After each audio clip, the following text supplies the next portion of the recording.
We shall be known by the company we keep, by the ones who circle around to tend these fires. We shall be known by the ones who sow and reap the seeds of change alive from deep within the earth. Because it is time now. It is time now that we thrive. It is time we lead ourselves into the well. It is time now. And what a time to be alive. In this great turning, we shall learn to lead in love. We shall be known by the company we keep, by the ones who circle around to tend these fires. We shall be known by the ones who sow and reap the seeds of change alive from deep within the earth. It is time now. It is time now that we thrive. It is time we lead ourselves into the well. It is time now, and what a time to be alive. In this great turning we shall learn to lead in love. In this great turning we shall learn to lead in love. We shall be known by the company we keep, by the ones who circle around to tend these fires. We shall be known by the ones who sow and reap the seeds of change alive from deep within the earth. It is time now. It is time now that we thrive. It is time we lead ourselves into the well. It is time now, and what a time to be alive. In this great turning we shall learn to lead in love. In this great turning we shall learn to lead in love. In this great turning we shall learn to lead in love. In this great turning we shall learn to lead in love.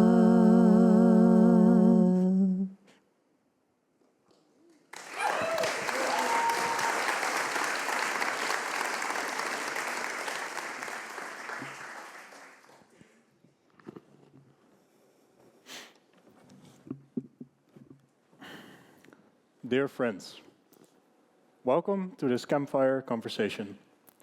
We are gathered here today because of a deeply felt desire for education that truly serves the well-being and flourishing of all life, of every student or learner, each with their own biography, dreams, pains, obstacles, creativity, and potential, of every place, each home to a unique and diverse community of people, animals, trees, plants, rivers, soils, etc., living together in mutual interdependence. And of every educator, those courageous people who become more whole by offering themselves in service to the development of the potential of others. How can education systems and practices help unfold this potential of all of us, human and more than human, to live meaningful and loving lives together? How can education form the cornerstone of a world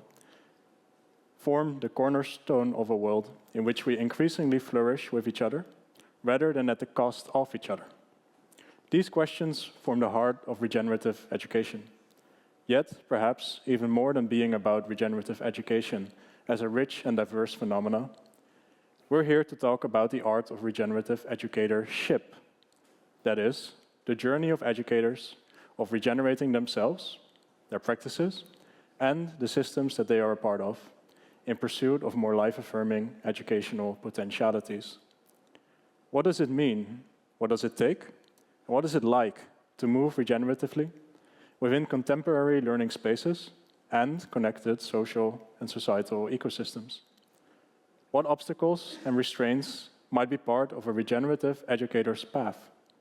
What capacities do we need to nurture? And what capacities do we develop along the way? And how can we do so together?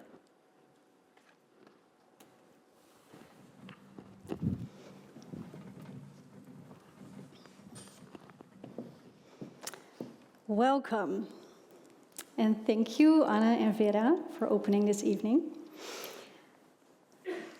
In today's fireplace conversation, we're here to explore how to show up regeneratively in our roles as educators. Bas, Koen, myself, we're delighted and very happy to have this conversation here tonight on stage with Ben Haggard, Regenesis Institute, Anthony Heidweiller from the Academy of Dance and Theather here in Amsterdam. And our conversation is going to consist of 3 rounds.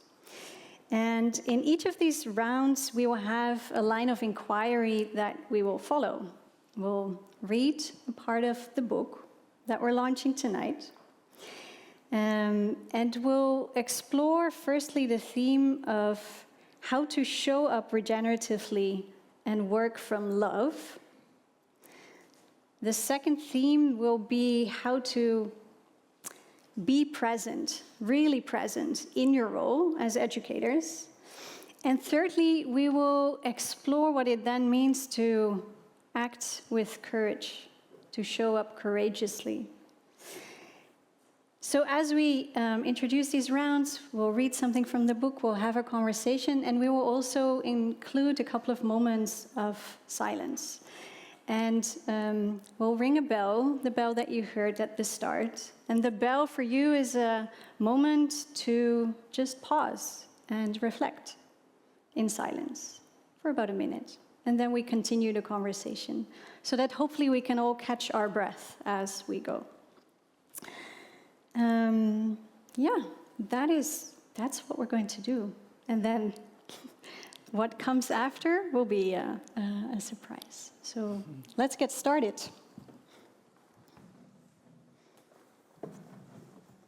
Love.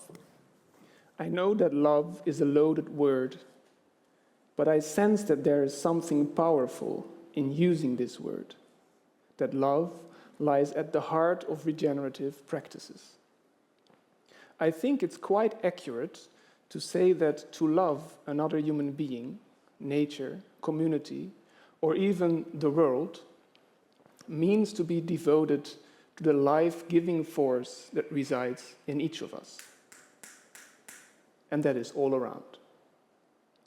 It means that you believe in, that you are mesmerized by, the potential of unique beings and communities to flourish, to care, and to reveal themselves as themselves.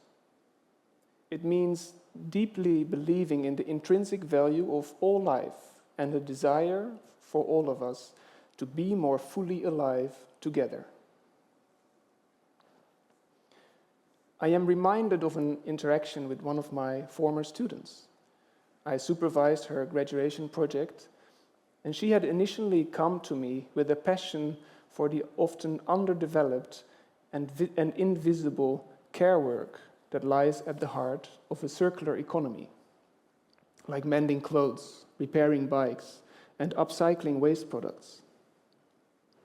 Looking for an opportunity to do participatory action research, she stumbled on an initiative that trained people to install solar panels on roofs. But my intuition was that pursuing this path would only partially align with her passion and her potential. So I decided to offer resistance. I shared my reservations calmly and invited her to take some time to reflect.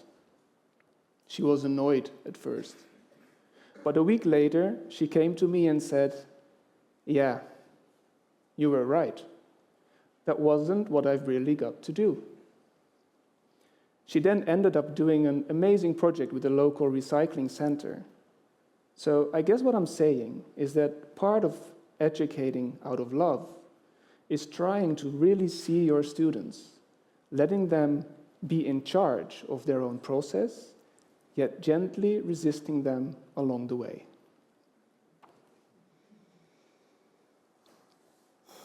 Well, thank you, Koen, for sharing that. And there's almost this tension, perhaps, when we're talking about bringing love into education, or bringing more love, or bringing love more forward, because I would say there's already a lot of love, but perhaps we don't dare to show all of that. That one of the ways that it can manifest itself is by being sort of resistant, or by posing a resisting force towards whatever someone is trying to do, trying to develop. And how often also being in that role, of trying to sort of resist the easy path out, can also really make you, for many people, very unlovable in that same situation. I'm very curious, Mieke, how does the snippet that Koen shared resonate for you? Of being unlovable. Yeah.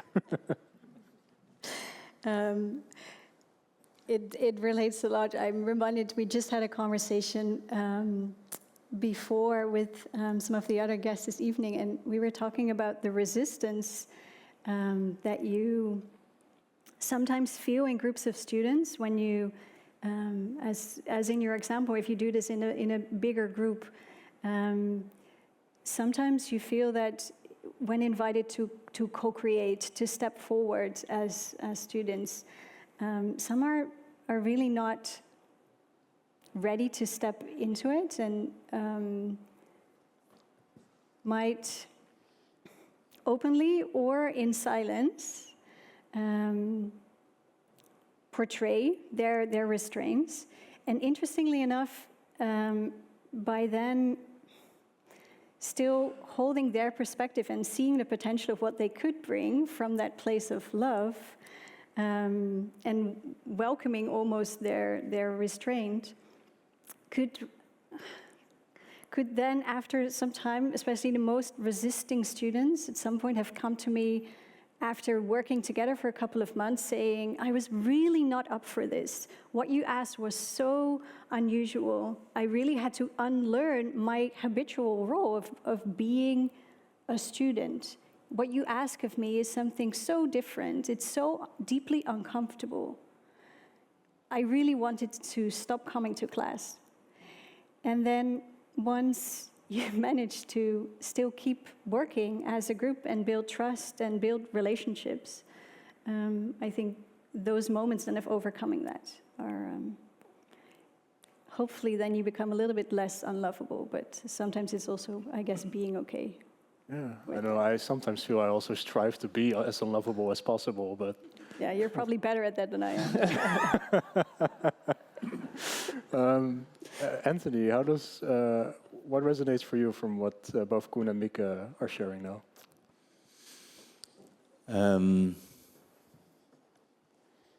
You know, one of the most beautiful things I've discovered stepping into the world of regenerative thinking is that I discovered a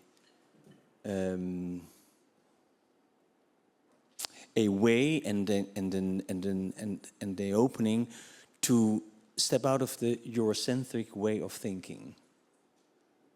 So you know how we approach, we here, I'm also raised here in Europe with the whole ambition, the winner and losing and loser battle and everything. But there are, as the Europeans call, cultures within the indigenous people where love is something which is such a a crucial part of your whole system, of your whole culture. And I think what I learned the most in these past years, stepping into the regenerative world, is to discover and to be open and to listen and to smell and to see new ways of living.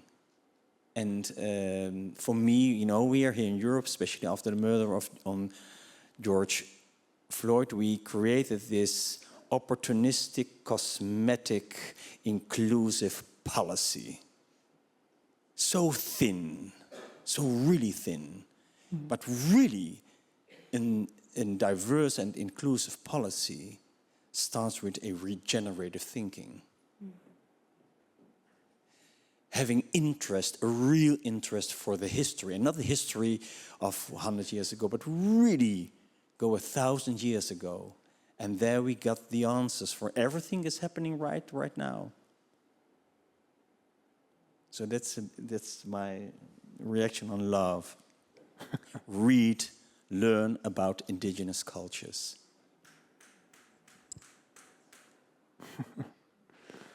Koen, would you like to respond to that or weave into that? Well, it's raising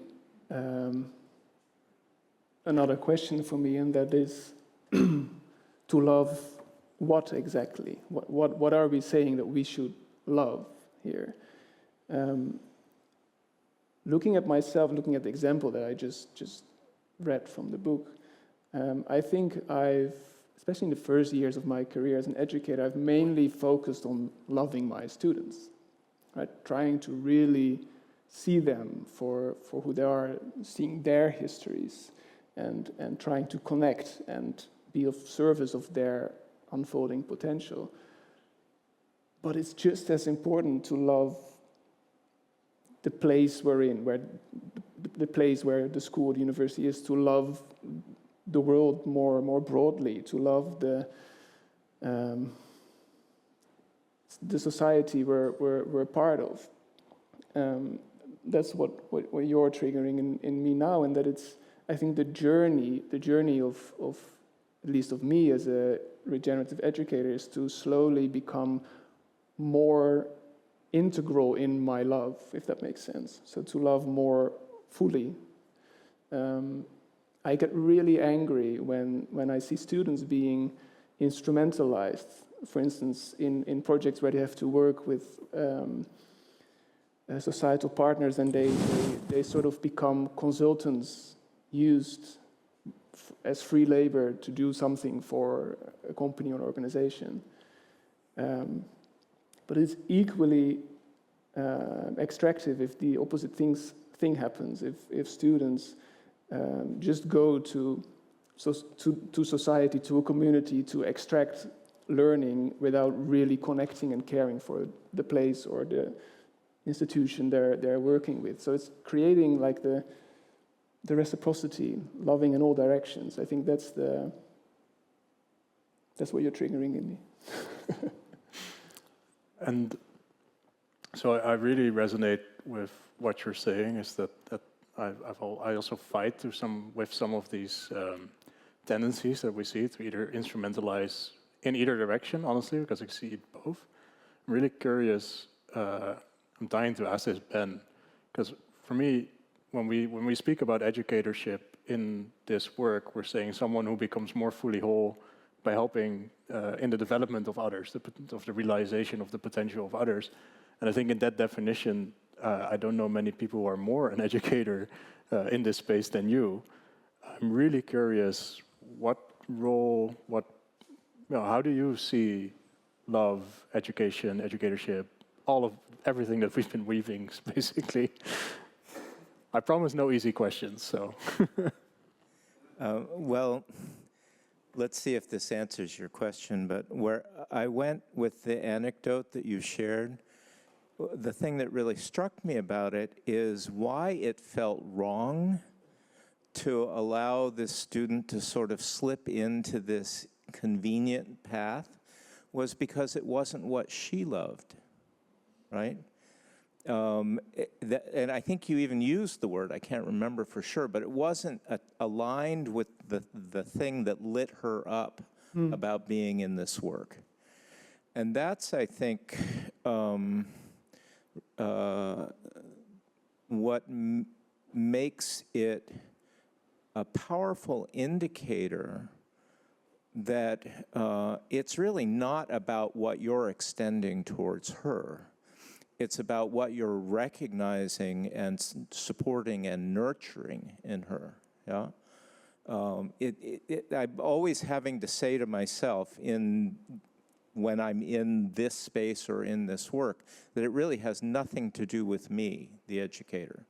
That I'm here as, I'm the one who needs to be instrumentalizing myself. I'm here as an instrument in service to the development of that living being, you know, this beautiful body of potential that's lit up by something that may be so esoteric or even seemingly irrelevant to me, but because it's a source of excitement and aliveness and growth, that's where we need to go.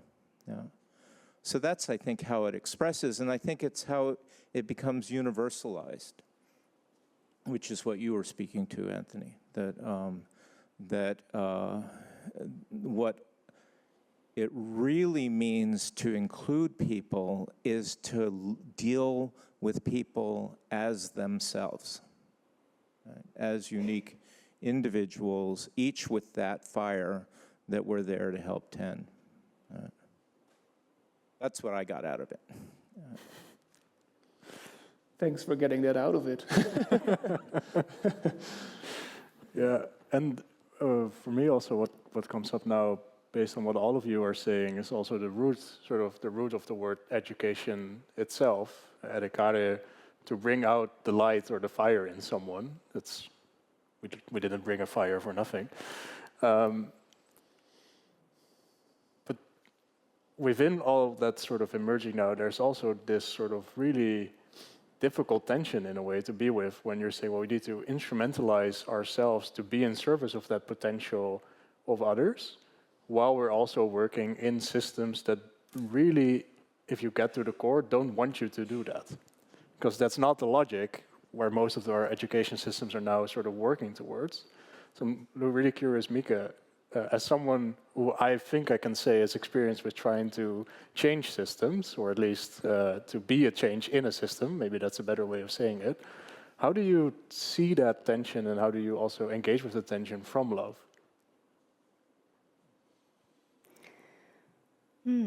Well, I guess to the realization, it's not about me, that Ben just brought up, and at the same time, also starting with me, because it matters how you show up in terms of being able to be so present or listen so carefully that you can actually pay attention to what you were alluding to that fire, or to recognize that what the student was initially offering wasn't good enough. And I think in institutions that are very much driven by a neoliberal efficiency mode, that kind of has standardized rules and measures to learn, to check learning, yeah, that's quite hard. It's hard to pause. It's like you really need to hit the pause button pretty hard, or at least I need to do that in myself in order to really meet a learner, a colleague, someone we have the honor to work with, I think, as educators. Yeah, so I guess it's for me, there's also something about the love for, or maybe the humbleness and the respect for the role that as an educator we're asked to take on, or we have the privilege to take on. Yeah. I want to add on what you were saying. and that I think one of the reasons why it's important to actually talk about love in the context of education is that it's something that overcomes us, that it's something deeply experienced, emotional. It's not just rational. It's not we don't think, okay, I'm going to love you. No, we love. And I think that is also what happens when we are, at least that's what, not always, but sometimes happens to me, is that when I realize, for instance, with that student from the quote, that it just honestly hurts me to see if a student came to me with this fire and that I slowly see it going down, going away, and that I feel this existential need to breathe air into the fire again, right? It's not just a rational thing, it's something that overcomes you. So to say that to start from love as educators is in a way to say, I think, to start from the real connection that you make with people, rather than from rationally thinking about what needs to be done, which boxes need to be ticked. That comes next. That's the second thing. Of course, from our perspective, educatorship is more than just teaching. It could be any role to further develop the potential of other people and systems and places. But that is also something you can do from different sort of systemic roles. So not just as a lecturer, but also as a manager, director, leader, professor, etc. As someone who has had different roles in the educational system, Anthony, how do you keep loving education? How do you keep loving the potential of the place? I am since 10 years, I'm a father. And I think within this role as a father, I discovered love. But I also discovered that my children are my teachers. And I am their teacher. And this balance, this beautiful balance, where I say, this is the border, we don't go any further. Or they say to me, this is the border, I'm not going to do that for you. And to be open to look to each other, it's also a physical thing. It's going about touching. That's right now within education very difficult, of course. Where are the boundaries? How do you do this? But I learn that the love I have for my kids is going about being also very clear. So there are moments I don't want to become their friend. I am, and the other way around. So that should never feel that there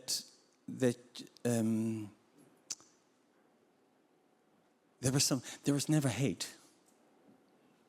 There's never this thing of, why are you here? Never. And to learn this within my role as a director, artistic leader, classical singer, whatever you do, where is the urgency? Why do I do what I do? So where is the love? I have to fall in love with the person I am working with. And it's not going about this, it's a different way. And once again, that's what I've learned also from stepping into the culture of indigenous people.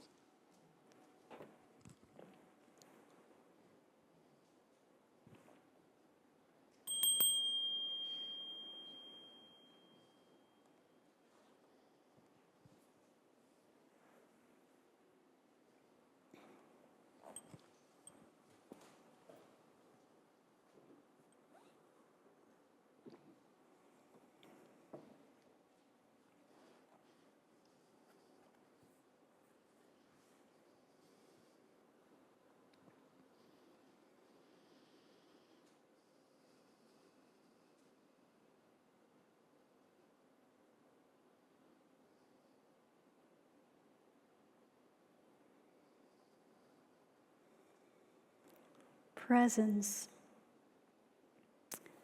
As an educator, I experience that to truly see the other, I often have to stop conforming to the societal pressure of being seen myself.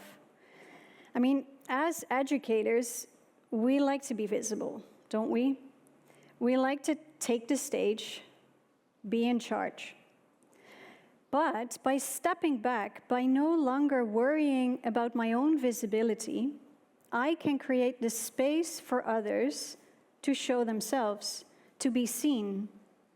Because I spend less energy on being visible, there's more space to let others' unique potential be truly seen. My ability to let go of my desire to be seen, to fill a space, is a life-giving force that enables me to truly see others. In my various roles and various educational roles, I try to keep the following question alive. What is the bigger systemic change or the whole that we as a community care about collectively? How can I hold that within me in the role that I was invited to play and that I choose to play in this community from a place of external consideration and deep caring for the potential of each member in this community? How can I cherish both loud and soft voices, both spoken and unspoken words? The resourcing I need to do is layered. For me, it means a daily discipline of working on my state of energy, my own state of being. Concretely, I start each day pretty early with my spiritual practices, Reiki and yoga. This grounds me. It enables me to remember during the day to show up as a regenerative partner, I hope, a regenerative parent, I try, a regenerative family member, and maybe a regenerative educator. The embodied and spiritual practice I commit to daily, as well as the communities I'm part of, like Regenesis, the Dutch-based Reiki resource community, they allow me to stay committed to my own development in showing up in regenerative ways.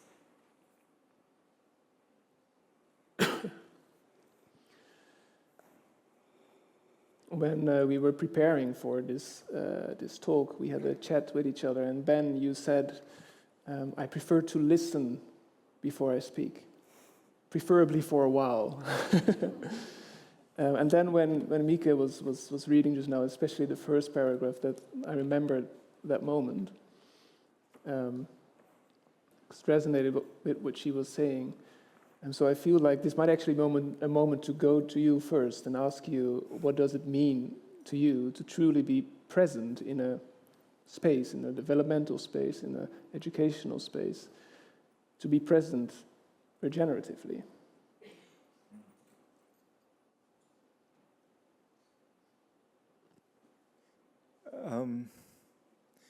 Well, for me, many of the ideas that we're talking about link or they're woven together. So part of what it means to really love someone in the context of caritas or of caring ruthlessly about their potential and their well-being, right?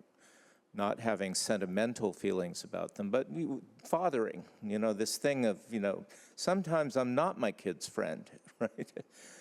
Sometimes I have to be much more ruthless than that if I'm to truly love them in the way that's needed here. That, for me, is very connected to this idea of showing up and what it is that I hope that I'm showing up for. And it's also connected to courage, of course, which is we're going to be talking about also. It means that I have to try to, first of all, set myself aside, my opinions, assumptions, and so on, belief systems, in order to hear what's actually being said. And it also means that I need to hear beneath or behind what's being said, which is where the practice of imaging, which shows up in the book, also comes in for me. That imaging is actually trying to see what is being described. What is this person really trying to say to me? What is it that they love? What is it that, when they are being resistant, for example, or angry or reactive, what is it they're caring deeply enough about to go to that place? So there's a lot of listening through, behind, and into what's being said in order to actually show genuine respect for someone else, I think, and then showing up for that. And I can sense when I'm on the right path if that resonates, if it lands, right? I can't assume to know, but I can at least make the effort to try.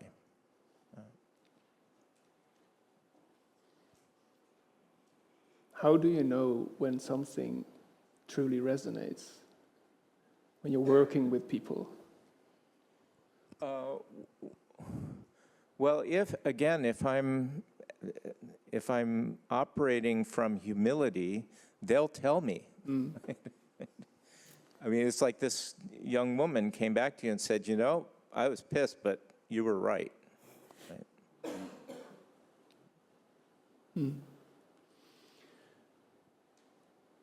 Anthony, can I invite you on a related line of inquiry? So now we've talked about the resonance between teacher and student, between like relatively small skill, let's say. I've heard you talk about how you feel like the arts universities of applied sciences in the Netherlands, how they maybe aren't really resonating with what the world we live in today is asking for, and how you're trying to shift that. I heard you talk about what it is that the world needs right now from arts and from artistic, maybe from artists, but also from artist educators. What does it mean as someone who's so working so courageously in the field of arts universities, to try to truly be present with what the world right now is asking from your institute or your field of work? It's a big question, huh? Big question. Again, we didn't promise easy questions. Yeah, well, thank you. But let's start with that it is now the time within regenerative thinking that we're going to demystify the arts. We are going to start to demystify the arts. The arts is has a role of giving care. We are still in this enlightenment idea, God is dead, the king is dead, and artists started to build their own palaces and churches. And we are still in this culture that they are holy. They are not holy. They have to take care for society. And having said that, art is going about a very special thing which is never mentioned. I'm also a trained classical singer. And I think part of this the regenerative thinking is, are we aware of the fact that we have a regenerative system in ourselves? It's breathing. It's breathing. And, we talked about it that evening. And it's such, we don't even give any attention. We breathe 22,000 times a day. That means 19 times per minute. Research has discovered that 100 years ago we breathed 10 to 12 times per minute. Buddhistic monks breathe 5 to 6 times per minute. And if we breathe less, we listen better. You can even hear what the person who is talking to you is not saying to you. But there's something else about breathing.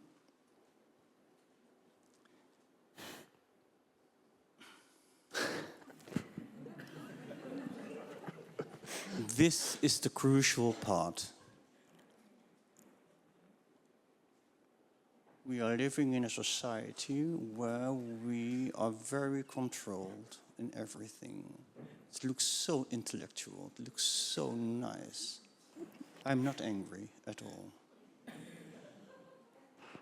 Yeah, you can laugh about it, but it's really painful how we are dealing with our breath and our lower jaw, especially these two parts. There starts the communication. There starts the discipline. Also, there starts where you are.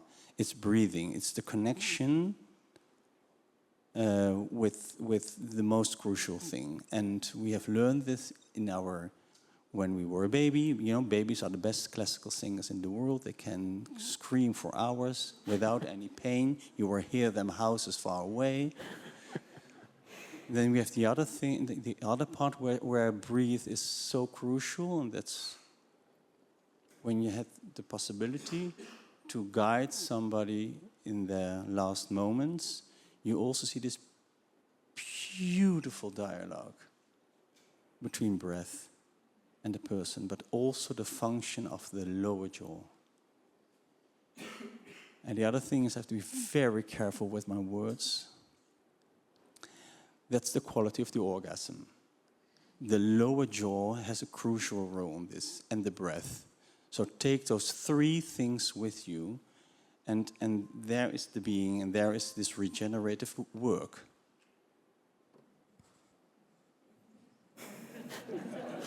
Maybe have a minute of silence.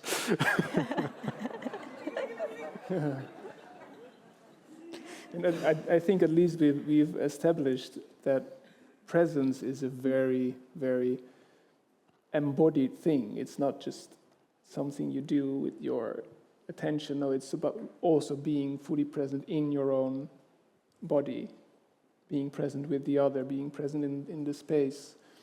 It has many, many dimensions. Maybe so many dimensions that we need a minute of silence to reflect on them.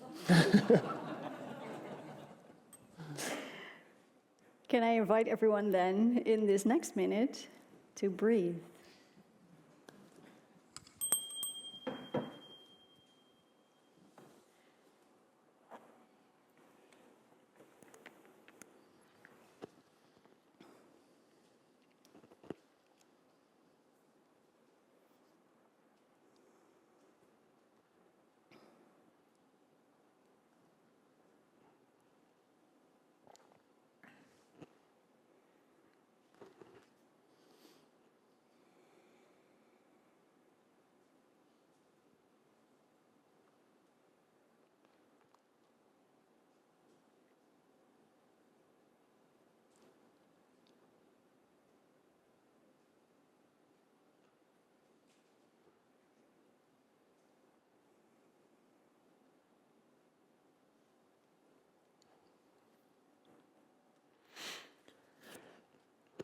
Courage.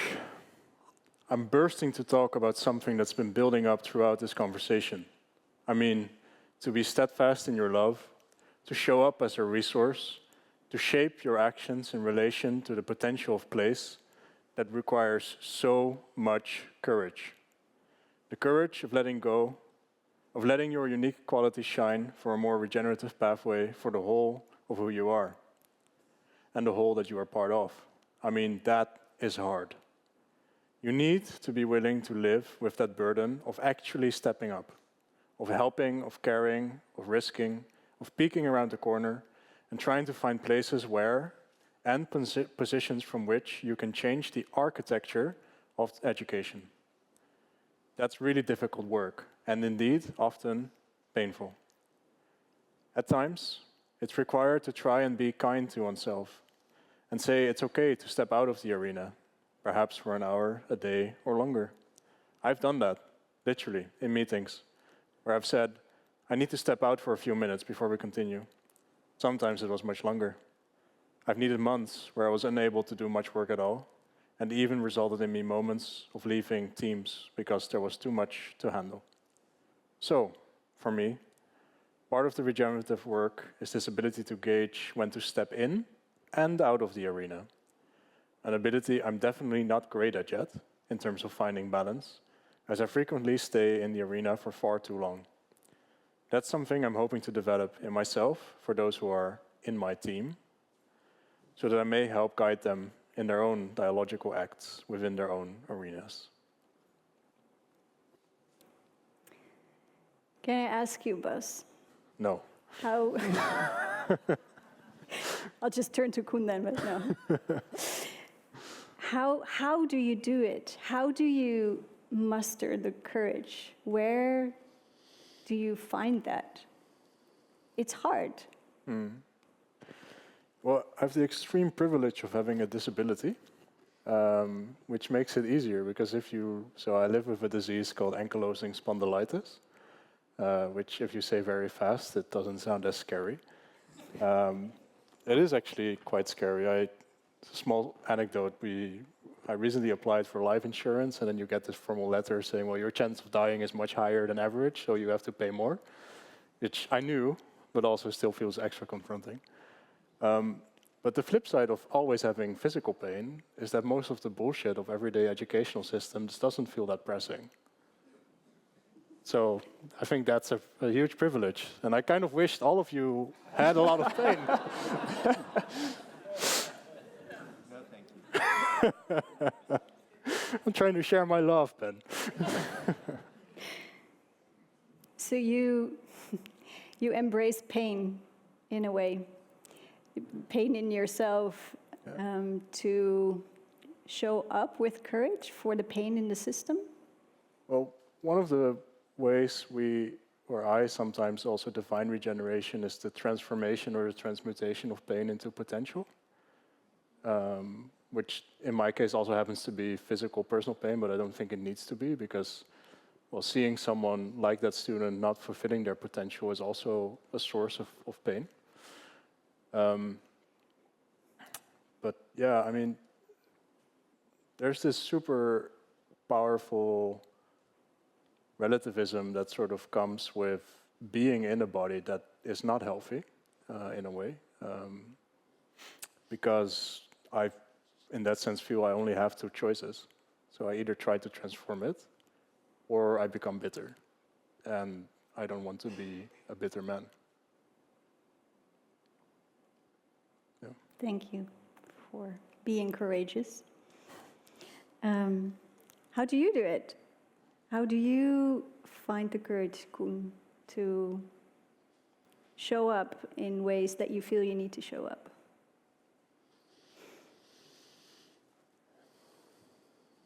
I'm not sure if I'm doing anything.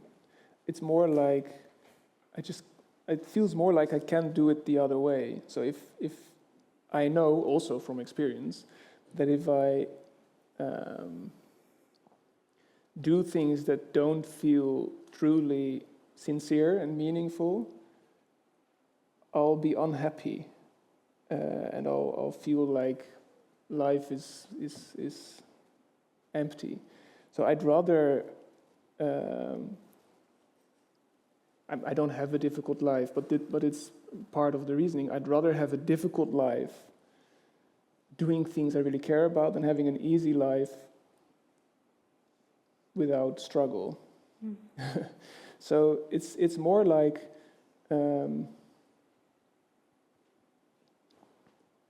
just being captivated by something. It's about like the spark of that fire, that there's something that you feel like, okay, but this is really this grabs me, and I need to move along with what I'm interested in, or what is asked of me in this context. And I think the courageous thing, if any, is to dare to follow that intuition, to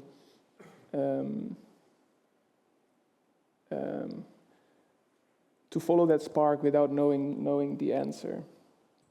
So yeah, maybe this searching answer to your question leads to seeing that courage relates very strongly to the unknown and to allowing things to emerge rather than controlling them and having the answer in advance. It's daring to follow the natural process.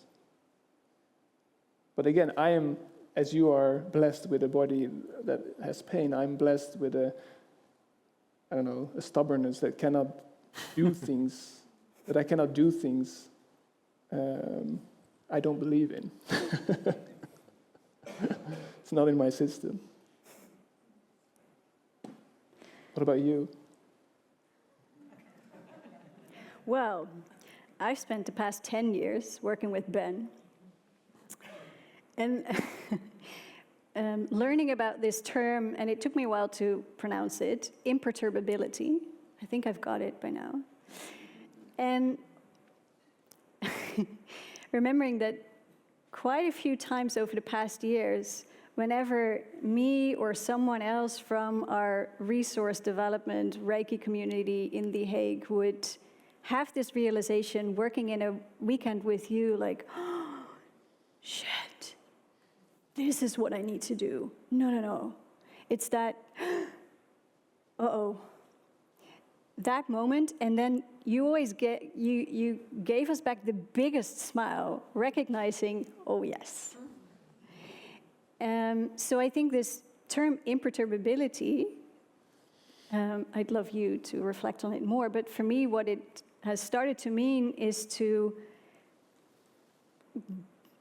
be okay, trying to be okay with the unknown and finding your ground. How do you do? How do you give that smile? How do you know? Maybe. Oh, I just pretend. Oh. Okay, let's go home. This was all nonsense.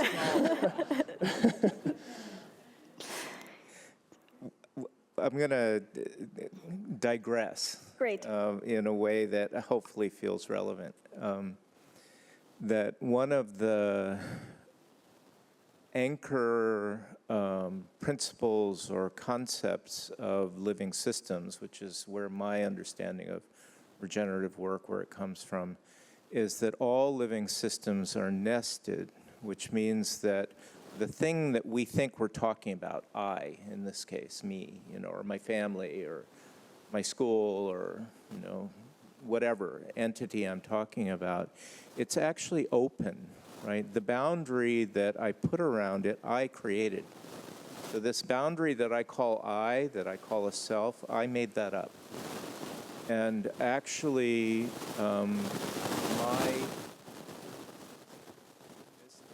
my actual literal existence depends on being in constant exchange with my environment. Literally breathing. I have to be continuously breathing to stay alive. I have to nourish myself. I have to be nourished by human contact and conversation. All of those things that flow through me are aspects of myself. So I'm not this little bounded thing. I'm actually an open process of exchange with my environment that in turn is oriented toward evolutionary processes, right? The continuous evolution of life. And so what happens in this body and in this psyche is actually completely interwoven with the world. And so that's not reflected well in our speech, in our language, in our conventions of understanding and talking about ourselves. We don't think of ourselves ordinarily as porous and completely interwoven with what's around us. And yet, that's a fundamental physical and psychological and spiritual truth. And so when I start to collapse into I'm afraid, or I don't want to do this, or I don't like this, or this doesn't suit me, I know that I'm in a kind of fantasy, right? That there's some little separated and isolated I that can have those thoughts. And that's when I have to get, and I'm very prone to that. So that's when I have to get over it myself. I have to remember that actually what I'm here for and what I'm here to serve is not me, right? It's the thing that I care about. The reason I'm not here tonight to serve me. I care about what you guys are doing. I care about this book that you've written. I really care about this idea of education serving a regenerative purpose in our culture. I mean, it's an incredibly powerful idea, and I'm stunned and thrilled that you guys want to work on it. It's amazing. Yeah. So that for me is the source of my, it doesn't come from me, or it doesn't come from gutting up. I don't have that in me, right? It comes from having, kind of letting go of me and actually remembering to serve what I'm here for. It's the only place I know how to get it from. Digression. Thanks for digressing. Anthony, is courage the right term? If we listen to Ben, and it almost becomes this, and have this almost ego, like, okay, I can do this, right? So is that then, how should we understand courage? Maybe through these indigenous wisdoms that you bring in tonight. Absolutely, but something else resonates. Thank you so much for your words. It really resonates, and I can only talk with a very practical thing. I live in the Achterhoek, and nearby the IJssel. And every morning, especially in winter, 5 o'clock, I take my bike, and I bike to the IJssel. It's dark there. There's a moon behind me, and the sun maybe is coming up. And I take my clothes off, and I walk to the water. And especially in winter, it's so vulnerable. It's so beautiful. And there are words now in what you said, which resonates in my mind, but it resonates at those moments I'm standing in front of the water and stepping into the water. And when the water's until here, I take a dive and I am somewhere, I don't know where. But in this cold water, go out of the water, especially in January, it's very difficult to get your clothes on again because your hands are very cold. But there is this feeling of, it's not me. So I try to take your words, but there is this something, it's not going about me, but it's going about something. I want being nested, what you were talking about. I feel a responsibility for myself that through this dive in the cold water, I am able to connect better. I don't know what, because I connect with the fish and with the water, which is, I'm going back into where I came from. And then when I have a hard time at work or something is happening, I go back to that moment that I took the dive into the water. So this is the courage. It's not courage. It's something which is for me right now so normal, and I stop now with diving into the water because the water is too warm.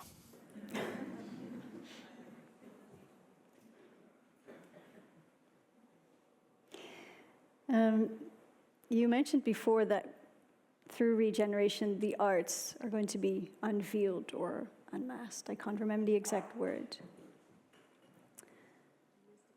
Demystified. Thank you. We wrote a book as educators, bringing in the art. We, I guess, intuitively feel there's something about the art or the arts that may support regeneration. Can you Can you help me there? What do you see as potential there? Let's go back to COVID. The arts were on the list of the non-vital professions. The arts were on the list of the non-vital professions.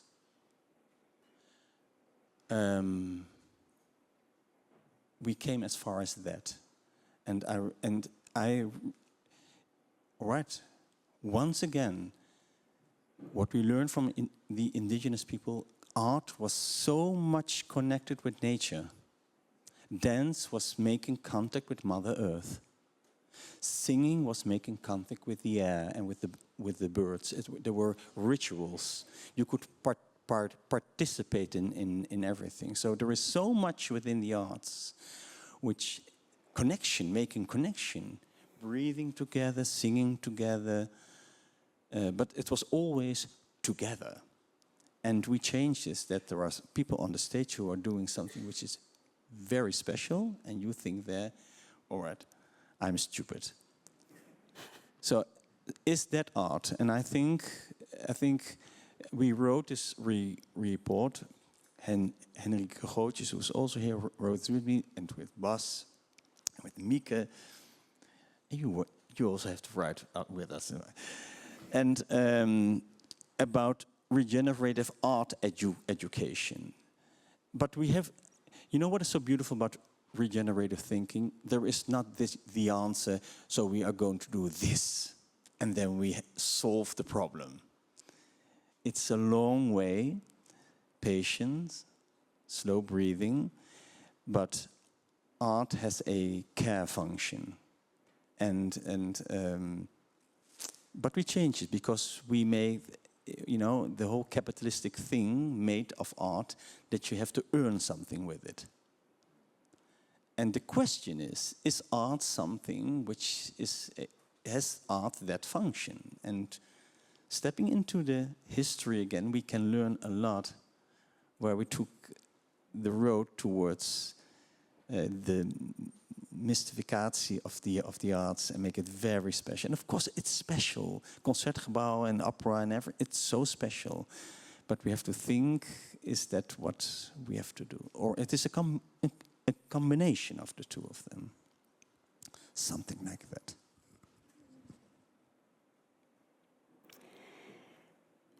Maybe I'll invite a minute of silence. And can I then invite you to step into your role as an artist as well after that minute of silence? Is that okay? Let's breathe again.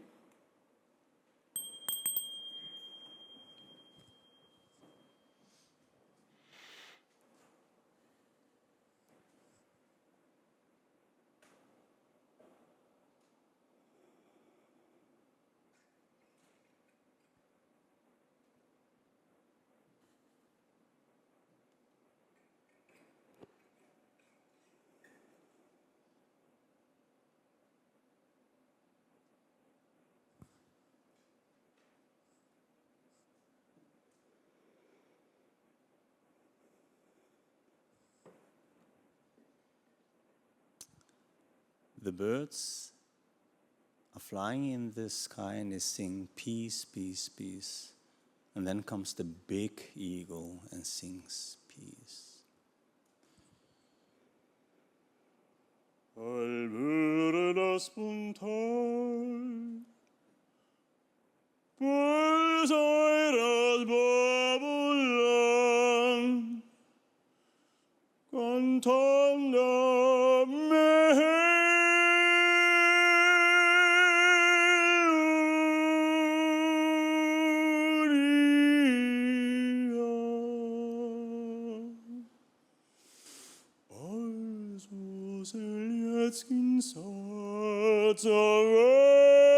Shalom sabium melindrosa,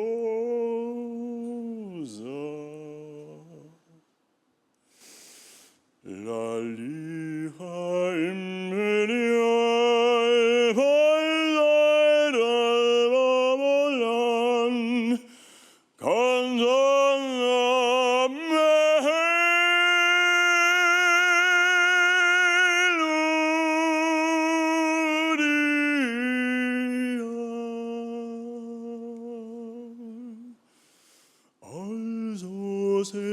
Sod zaveste jalovan sabiu,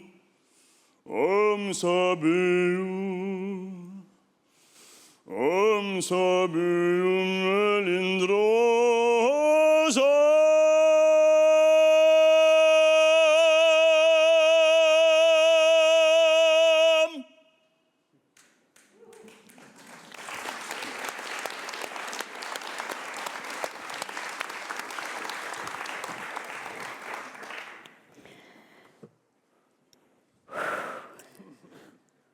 Thank you so much. Thank you, Ben. We actually have two artists, regenerators, wonderful guests, friends, mentors. Anthony and Ben, thank you so much for sharing your insights, your stories, your artwork, Ben's artwork here as well. Can I ask for one more round of applause for both Ben and Anthony, please?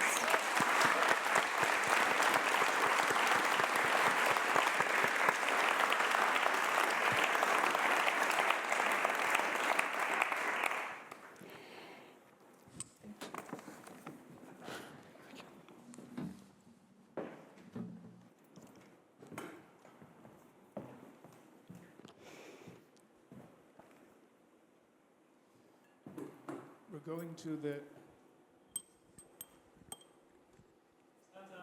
Sadan? Yeah. We're going to the second part of today's event. And as you see, we've changed the scenery. Because although these kind of fireplace conversation settings are what we need in education right now, we need to come together to really listen to each other and sit around the cozy campfire so that we can transform our thinking and our commitments and our love, the way we relate to the educational systems and spaces that we are part of. But in another sense, there's way too much fire in education right now and in educational systems.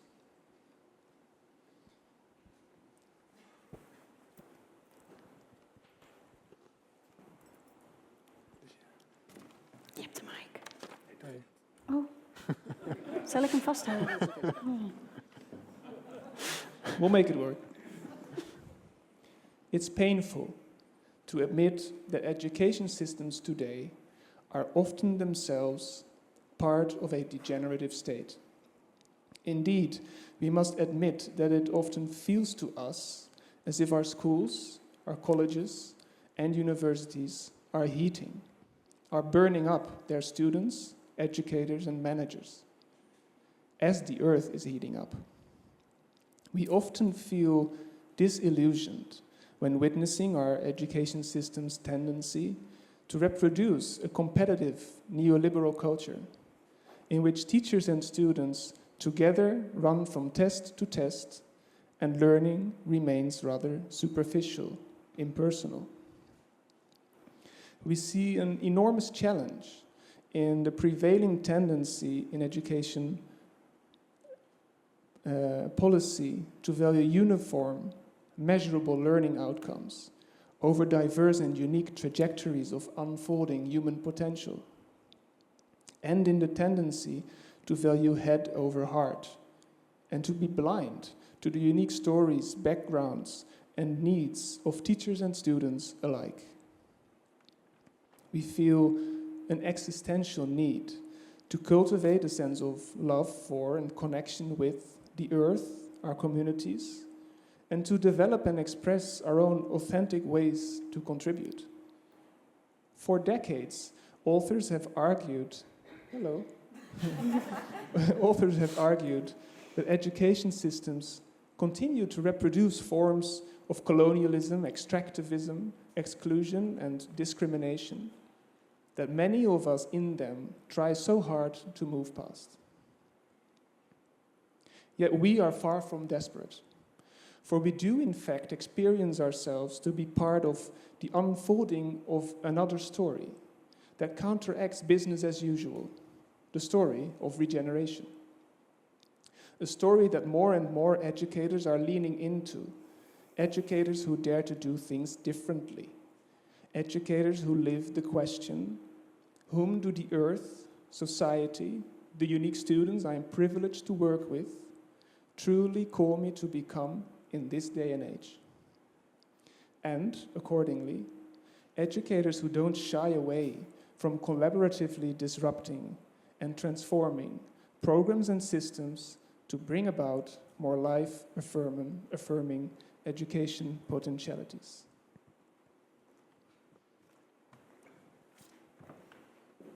The clicker for you. So we very purposely kept the fire here with the water because working regeneratively in education asks, as you may have heard, several paradoxes from us, from all of us. It requires both to light fire, to love fire, to keep that going, but at the same time also to act as water and heal some of the things that are not so regenerative right now. And to help ourselves, but also all of the educators, hopefully, we started an organization, the School of Regenerative Educatorship. And with the school, we are starting to also provide some offerings, which will all start after the summer break, because I think everybody here deserves a summer break. And I'm not only speaking for myself. So after the summer, there will be 4 different activities that we will be providing in our first season, so from September till the end of this calendar year, with around the central theme of opening up spaces for regeneration. Opening up spaces for regeneration within our educational systems, within our teaching, within our educational leadership.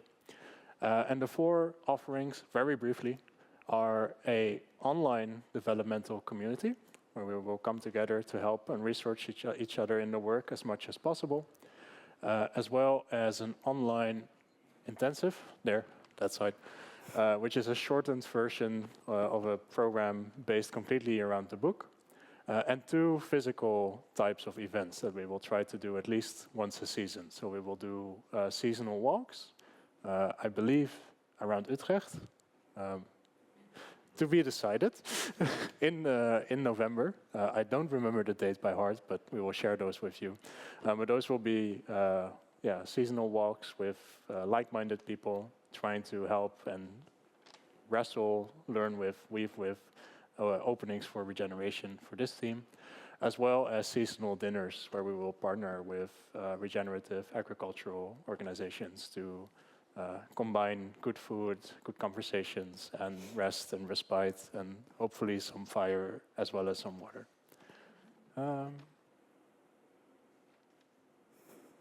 Now I think the only thing that's left for me is to, if you are interested in that, is to share this QR code with you.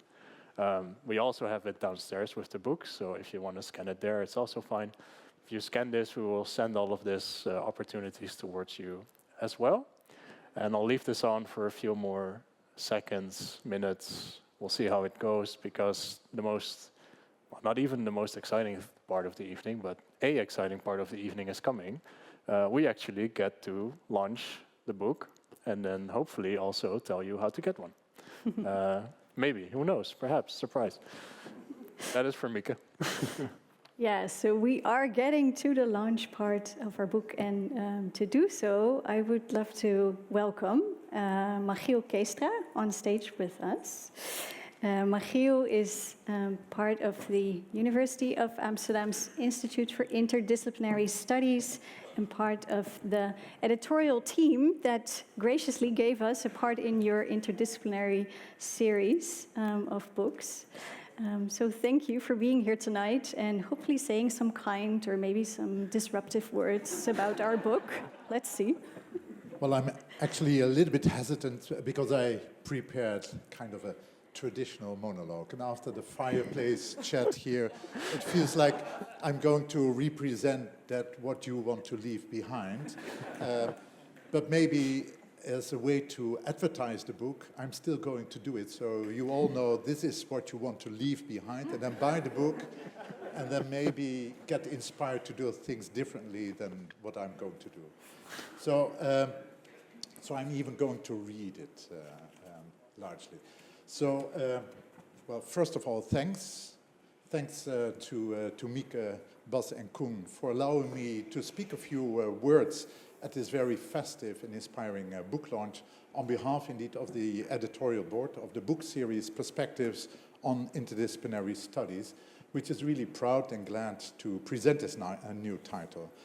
And now, as we are running towards the end of the academic year, and I'm looking in the faces of my colleagues and students tainted by exhaustion and despair in whatever mix applies to you, I'm reminded of my first response when I read your proposal for this book, that at that time read a book on regenerative education. So the response was that I was having was quite similar to the alleged response that Mahatma Gandhi gave when he was asked in 1930, "What do you think of Western civilization?" And Gandhi said, "Western civilization? I think that's a great idea." So when I read the title Regenerative Education, I thought, wow, that would be a lovely idea indeed. However, running a book series on interdisciplinary studies, we are obviously not surprised when authors like you are going to make us look differently on very familiar topics like education. So indeed, this is what interdisciplinarity has been doing since the word was coined in 1925 at the corner of Fifth Avenue in New York by the Social Sciences Research Council, which tried to get the different associations, like the Anthropologists Association, the Politicologist Association, the Psychologists, etc., to work more closely together with each other. So, needless to say, this was before the facts-free, anti-scientific, anti-intellectual, etc. politics that we are now seeing there, right? So such interdisciplinary collaborations force all academics and students alike to rethink, to reflect on the concepts, the theories, the methods, and even on the implicit assumptions that are somehow providing the foundations on which these traditional knowledge systems are being built. So interdisciplinarity by itself tries to do stuff differently than the traditional sciences have been doing for centuries or even millennia, whatever way you look at it. I can tell you that after training students and like senior researchers for decades, such kind of a reflection on what actually they have been doing for decades often is not an easy task. So even these early starts of interdisciplinarity have been challenging to most colleagues. Now, more challenging still is when we invite extra academic partners, stakeholders, citizens, patients, farmers, clients, whatever, when we invite them to, together with us as academics, to tackle the world's like global complex and dynamic problems. Because these stakeholders, they bring along stuff that is really troublesome to most scientists, to most academics. They bring lived experience, they bring norms, values, they bring interests, stuff that as a scientist, as a student, we are actually learning to discard, to leave behind. So the kind of approaches like love and respect and courage that you've been talking about towards your students,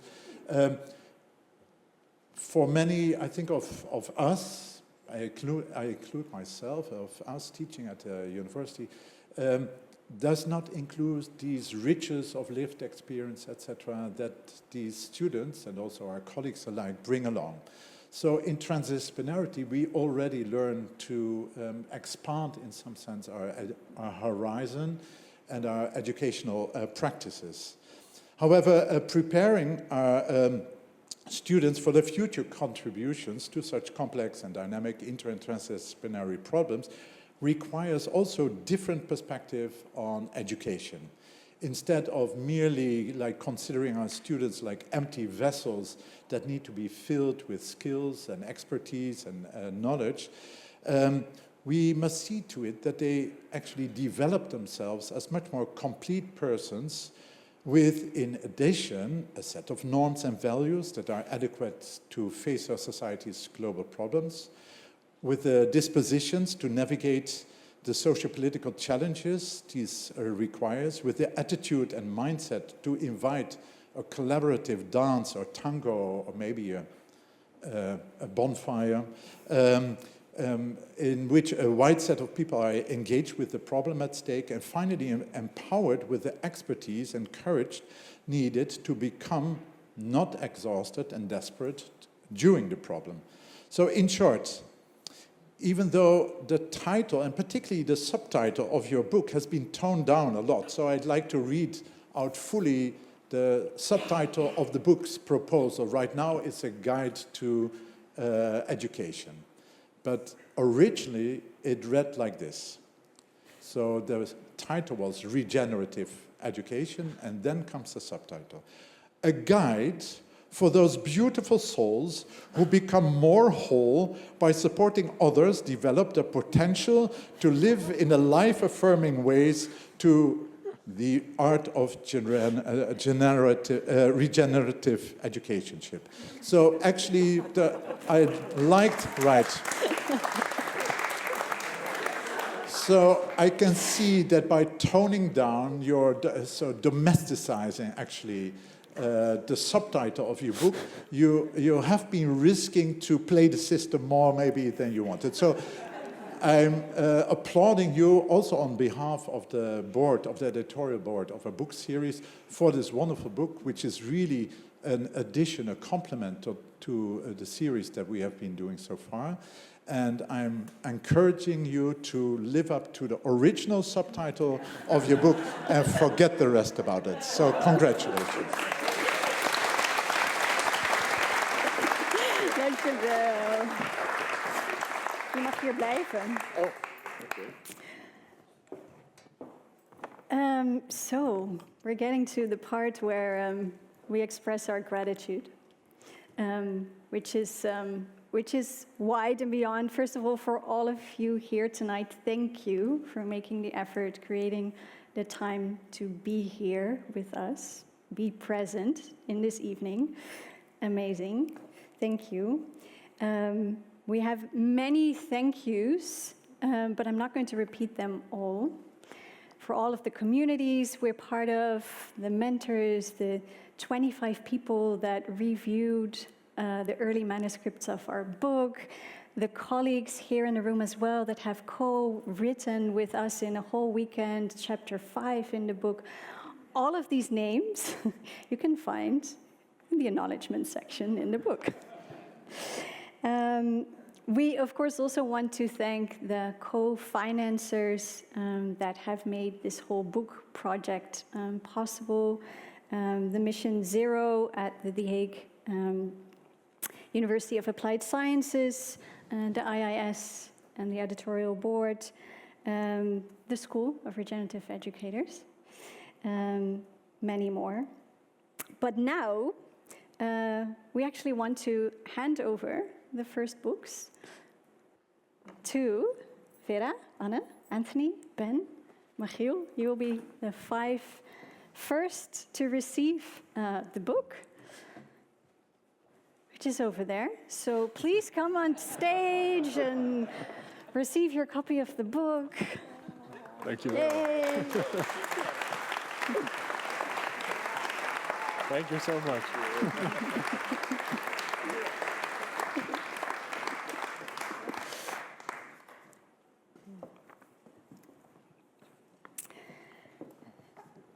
And in the spirit of abundance, we have spent some of the first income that we have as a School of Regenerative Educators on buying up a whole lot of these books. And we're giving them out for free to all of you tonight.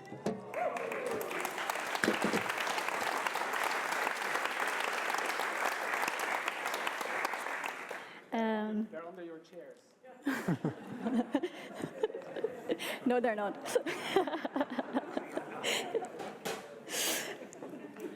Oh, but they do come with an invitation to help us share the work, because not only you are getting a physical copy for free, but also the digital copy is for free across the world, available right now. So please do help us share that.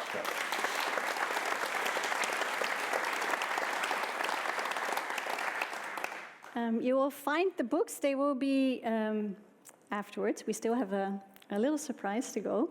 But once we're ready to leave this room, you're very warmly invited to join us in the bar downstairs. And in that area, there will also be piles of books. So make sure that you receive a copy before you go home. And with that invitation to spread the word and share it more widely is also, we would love to hear from you as you engage with the book. So please let this be an ongoing conversation. Yeah, we'd be delighted to hear from you. Did I forget? I think we're good, right? Yeah, okay. Time to close. Yeah, well, before that. Oh, surprise. We are going to leave the stage now, but the evening will be closed as it was opened by the wonderful music of Anne Boerichter, Vera Kapoor. Thank you again so much for regeneratively inspiring this evening with your music. After the music, we're done in here. So after our last round of applause, we can all get up and go to the drinks. But first, let's welcome Anne and Vera back.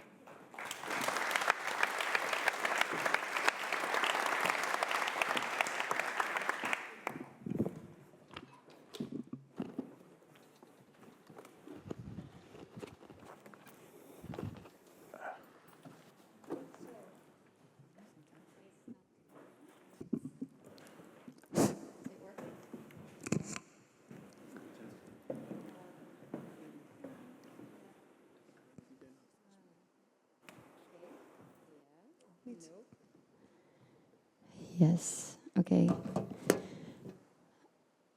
I just had a spontaneous idea, and as we have just listened to very inspiring voices, I would love to also invite you to share your voice tonight and to sing all together.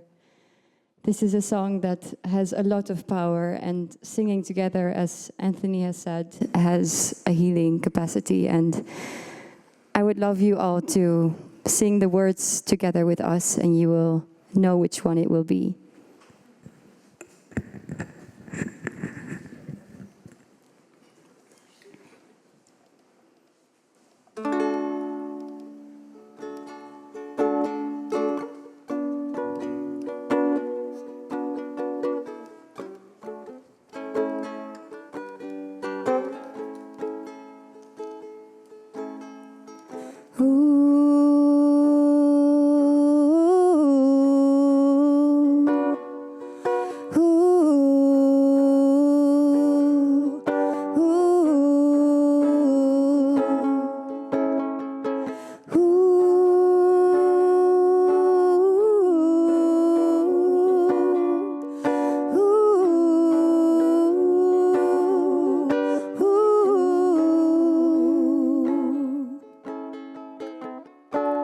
The power of love is here now. The power of now is here now. The power of you and me is here to create magic on earth. The power of love is here now. The power of now is here now. The power of you and me is here to create magic on earth. The power of love is here now. The power of now is here now. The power of you and me is here to create magic on earth. Let the water wash away your fears. Let the fire burn away your fears. Let the wind blow into your life such faith and trust. Oh, let the earth hold you, take care of you and nurture you. Let the water wash away your tears. Let the fire burn away your fears. Let the wind blow into your life such faith and trust. Oh, let the earth hold you, take care of you and nurture you. Oh, the power of love is here now. The power of now is here now. The power of you and me is here to create magic on earth. The power of love is here now. The power of now is here now. The power of you and me is here to create magic on earth. The power of love is here now. The power of now is here now. The power of you and me is here to create magic on earth. Pa pa pam, gaan we door. Pa pa pa da da dam, pa pam, pa da pa da da da da dam, da da da da dam. Let your voice be heard. Come on. Pa pa pam, pa da da da da, pa pam, pa pa da da da da da dam. Da da da da dum, da da dum, da da pa pa da dum dum. Da da da da dum, da da da dum dum. The power of love is here now. The power of now is here now. The power of you and me is here to create magic on earth. The power of love is here now.